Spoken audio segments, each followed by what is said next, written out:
صدري ويسر لي أمري واحلل عقدة من lisani yafqahu qawli. Amma ba'd.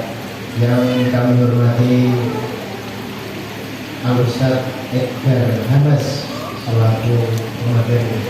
Allah, beliau telah meluangkan waktunya untuk hadir bersama kita untuk membawakan materi yang sangat luar biasa. Kemudian yang kami hormati juga Mudir Ma'had yang beliau sudah izin. Kemudian juga kepada Al-Ustaz Maulud yang kami hormati juga, dan juga kepada seluruh asatidzah yang juga kami hormati, kepada panitia dan juga kepada seluruh hadirin dari kalangan para santriwati dan juga dari umahat dan sebagainya yang kami muliakan, kami banggakan. Alhamdulillah pada pagi hari ini Allah Subhanahu wa taala pertemukan kita dalam kesempatan yang sangat baik. Allah Subhanahu wa taala limpahkan nikmatnya kepada kita untuk bermuajahah dalam rangka untuk mengkaji sejarah, yaitu dengan tema wanita dalam sejarah kebangkitan Islam, tentunya dalam kondisi sehat walafiat, dalam kondisi Allah Subhanahu wa taala limpahkan keimanan kepada kita, dalam kondisi Allah Subhanahu wa taala berikan istiqomah kepada kita. Salawat serta salam kita aturkan kepada junjungan kita Nabi Muhammad sallallahu alaihi wasallam, kepada keluarga, para sahabat, para tabi'in, dan kepada seluruh umat Islam yang senantiasa mengikuti sunnah dan petunjuknya hingga hari akhir nanti. Teman-teman yang dimuliakan Allah Subhanahu wa taala, sebelum kami mulai acara kita pada pagi hari ini, sebelumnya akan kami perkenalkan dahulu Ustadz kita yang menjadi pemateri kita pada pagi hari ini, yaitu Al-Ustaz Edgar Hamas. Masya Allah ya. Beliau adalah founder dari Gensa Ladin ya. Ini berdiri sejak tahun berapa Ustaz? Tahun 2018. Masya Allah, sudah lama sekali. Usia pernikahan saya mungkin. Atau menikah usia berapa Ustaz? Ini katanya suruh memperkenalkan bahwa kita sudah ada yang punya. Tapi nggak saya lanjutkan Mas. Karena istri saya di sini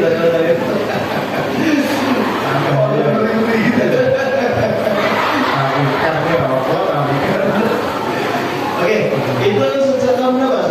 Berdirinya Gensa 2018, Masya Allah. Berarti sudah 5 tahun. Dan masih istiqomah sampai hari ini. Alhamdulillah akunnya belum sahih tuh saat ini. Kemudian beliau, Masya Allah ya, beliau adalah alumni dari Universitas Al-Azhar. Itu beliau mengambil atau menempuh pendidikan di Al-Azhar itu dari tahun berapa? Dari tahun 2015 sampai 2017. Yang kemudian setelah itu beliau lanjutkan studinya ke Universitas Islam Madinah. Masya Allah, ini betul-betul bersama, insya Allah ya, betul-betul bersama. Dan sangat merupakan suatu kehormatan tersendiri bagi saya pribadi untuk bisa bertemu dengan beliau. Jadi di satu sisi saya sebagai moderator, tetapi di sisi lain saya juga sebagai hadirin, sebagai pengunjung yang insya Allah akan banyak menimba ilmu dari panjenengan. Masya Allah. Okay. Teman-teman, ya berdasarkan apa yang beliau kaji, apa yang kalau beliau membahasakan itu tadabburi, itu adalah beliau memang lebih fokus kepada sejarah Islam. Meskipun saya yakin juga beliau banyak sekali ilmunya, tetapi memang fokus utama beliau itu ke sejarah Islam. Kita bisa melihat itu kalau mbak-mbak misalkan nanti pulang megang HP bisa diakses, yaitu Instagram Gensa Ladin. Masya Allah, beliau banyak sekali mengajak kita untuk mentadabburi sejarah. Bagaimana sejarah Islam itu dulu merupakan sejarah yang sangat luar biasa. Dulu bahwa Islam itu mengalami suatu kejayaan yang bahkan bukan hanya terjadi sebagaimana Yunani. Mungkin Yunani mereka bangkit hanya paling tidak lebih dari 80 tahun. Kemudian juga peradaban-peradaban seperti Persia dan sebagainya, mereka hanya bangkit beberapa saat saja yang kemudian mereka terkubur dalam dan. Tetapi Islam, kebangkitan Islam itu sangat luar biasa, bahkan dalam segala aspek. Kalau kita melihat dalam sejarahnya itu, semenjak bagaimana Rasulullah SAW itu mampu mempersatukan jazirah Arab di bawah mandi Islam, yang kemudian diteruskan oleh Khulafaur Rasyidin. Bagaimana hanya dalam beberapa tahun, kurang dari 10 tahun, Khalifah Umar bin Khattab radhiyallahu taala anhu mampu mengirimkan pasukan-pasukan terbaiknya untuk mendobrak pintu dari Persia yang telah berdiri sangat lama sekali. Kalau kita hitung dari semenjak Quraisy yang agung mendirikan kekaisaran Persia itu, ya berarti abad ke-5 sebelum Masehi, itu sudah 12 abad ya. 12 abad Persia itu menjadi negara superpower di timur, itu didobrak pintunya oleh umat Islam yang bahkan sangat disepelekan oleh orang-orang Persia. Orang-orang Islam bagi orang-orang Persia pada waktu itu orang Arab yang di tangan mereka lah Islam menyebar dengan luar biasa. Itu dulunya bagi orang-orang Persia dianggap sebagai budak rendahan. Orang-orang Arab dianggap sebagai orang-orang penggembala kambing yang buta huruf, tetapi luar biasa. Hanya dalam beberapa saat setelah wafatnya Rasulullah SAW, si sombong ini akhirnya hancur di tangan bangsa yang dulunya mereka sebut sebagai bangsa rendahan. Begitu juga wilayah Syam, wilayah Mesir termasuk Iskandaria kemudian berhasil dikaper dengan baik oleh Khalifah Umar bin Khattab radhiyallahu taala anhu, yang mana 100 tahun setelah itu di bawah Khalifah Al-Walid bin Abdul Malik, Islam membentangkan sayap kekuasaannya dari ujung timur, membentang dari Asia Tengah sampai berbatasan langsung di sebelah barat, yaitu Samudra Atlantik, yaitu Spanyol. Masya Allah. Kalau dari sisi militer, Islam itu luar biasa. Dari sisi militer, kita akan melihat selama 13 abad Islam dipandang militernya yang paling kuat, militernya paling superior dan sebagainya. Tetapi ternyata bukan hanya masalah itu saja. Dari komponen-komponen peradaban itu ternyata Islam itu betul-betul mengisi ruang itu saja. Masalah sains, teknologi, itu juga Islam itu mampu menjadi tonggak dari peradaban dunia itu sendiri, sampai-sampai orang Barat, salah satunya adalah Graham Fuller, mungkin pernah mengkaji. Graham Fuller itu dia pernah mengatakan dalam salah satu bukunya, yaitu World Without Islam. Bagaimana jadinya Islam tanpa dunia tanpa Islam? Dia mengatakan dunia tanpa Islam itu akan miskin peradaban, miskin kebudayaan, dan miskin intelektual. Tim Wallace Murphy dia menulis sebuah buku yang berjudul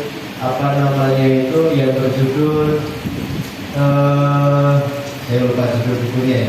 Dia mengatakan ketika berbicara tentang sumbangsih Islam terhadap dunia, dia mengatakan bahwa orang-orang Barat hari ini dia menanggung utang yang luar biasa besar terhadap peradaban Islam, yang sampai nanti tidak akan pernah terbayarkan hutang itu. Hutang apa? Hutang banyak sekali. Ya, hutang masalah sains, hutang masalah teknologi, hutang masalah adab, hutang masalah moral dan sebagainya. Bahkan dalam sebuah buku yang sangat menarik, yaitu Humanisme dalam Islam, yang ditulis oleh Marcel Boissard, seorang peneliti humanisme asal Prancis, dia mengatakan bahwa kelasnya hukum internasional, ya salah satunya adalah hukum humanitar internasional. Hukum humanitar internasional yang kemudian dibikin oleh PBB dan sebagainya, yang salah satu intinya itu adalah melindungi hak-hak kaum wanita dan hak-hak dari anak-anak ketika terjadi perang. Itu kata Marcel Boissard, orang Prancis ini. Dia tidak masuk Islam, bahkan matinya pun juga bukan dalam kondisi muslim, tetapi dia mengatakan hukum humanitar internasional sebagian besar itu terilhami dari hukum-hukum militernya umat Islam. Ini luar biasa sekali. Nah, makanya kita perlu mengkaji. Kita berkaitan dengan kebangkitan Islam itu sendiri. Kebangkitan Islam yang dulunya selama 13 abad mampu menjadi kekuatan satu-satunya yang menjadi tonggak dari kemajuan dunia, bahkan Eropa tanpa disentuh oleh Islam, maka Eropa itu bukan apa-apa. Maka sebagaimana yang tadi dikatakan oleh tim Wallace Murphy, bahwa Eropa yang hari ini mereka bangkit itu utang mereka sangat besar sekali terhadap umat Islam, yang bahkan sampai hari kiamat itu tidak akan pernah terbalaskan, tidak akan pernah terbayarkan hutang itu. Nah, cuma masalahnya teman-teman yang dimuliakan Allah Subhanahu wa taala, kebangkitan yang luar biasa itu, kejayaan yang luar biasa itu, kita akan bertanya-tanya nanti tentang peran dari wanita itu sendiri, karena sebagaimana tadi yang dinyatakan oleh Al-Ustadz Bik Mudakir, kemudian kita, bahwa wanita itu seolah-olah seperti terpinggirkan. Apakah seperti itu? Apakah memang kenyataannya terpinggirkan, ataukah kita saja yang belum tahu, Ustaz? Apakah kita saja yang belum tahu? Karena faktanya hari ini pun kita juga dihadapkan pada dua kelompok, ekstrem kanan maupun ekstrem kiri. Ekstrem kanan adalah orang-orang yang mengatakan bahwa wanita itu memang sama sekali tidak memiliki peran. Wanita itu seharusnya di rumah saja. Yang mengatakan seperti itu.